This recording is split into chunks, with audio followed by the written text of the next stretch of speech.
Have you ever noticed how badly you want to change something in your life, yet every time you try, something inside you quietly pulls you back?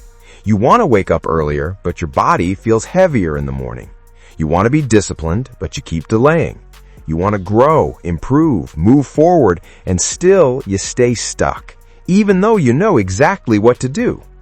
This makes you believe the problem is you, that you're lazy, weak, undisciplined, or broken. But the truth most people never hear is that your brain is not designed to help you change. It is designed to help you stay the same. Your brain's top priority is not success or growth, it's safety. And safety for the brain means familiarity. Anything familiar feels safe, even if it's painful or limiting. And anything unfamiliar feels risky, even if it could improve your life. Which is why change feels hard, even when you want it. Your desire wants change, but your nervous system wants predictability.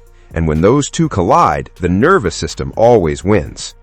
If you've lived your life avoiding effort, effort feels unsafe. If you've identified as someone who struggles, consistency feels threatening, not logically, but emotionally, because the brain responds to patterns before logic. Your brain constantly asks, "Who am I, and how do people like me survive?"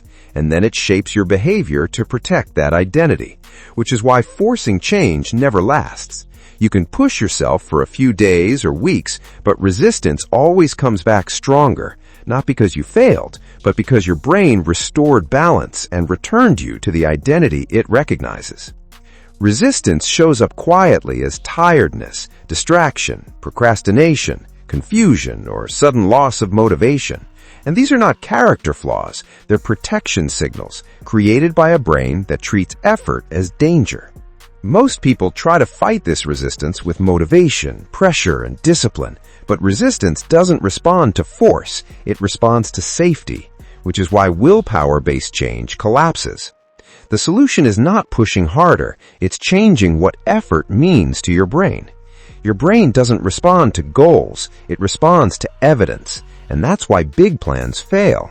They create an identity gap that feels overwhelming. When the gap feels too large, your brain panics and shuts effort down. Small actions work because they feel safe. 5 minutes of work, 1 push-up, opening the document, writing 1 sentence, these actions don't trigger danger signals. And after you do them, your brain quietly updates identity and registers, "We are someone who shows up."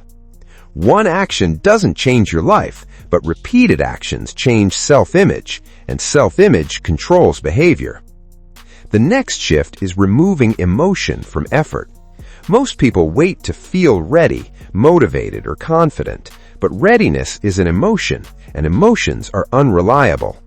Disciplined people don't feel different, they act differently, and action always comes before confidence, not after.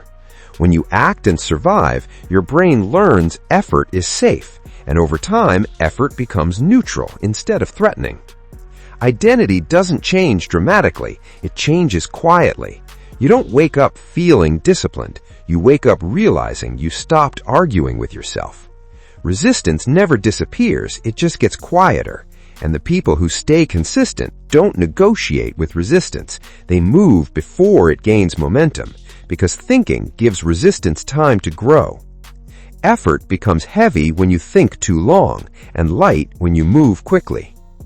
The final shift is forgiveness, because shame reinforces the old identity, and missing a day doesn't erase progress, quitting does. You were never lazy, you were protecting energy, avoiding threat, and now you're teaching your brain a new rule. Effort is safe, consistency is who I am. And once your brain believes that, discipline stops feeling like force, and the life you want no longer feels heavy to build.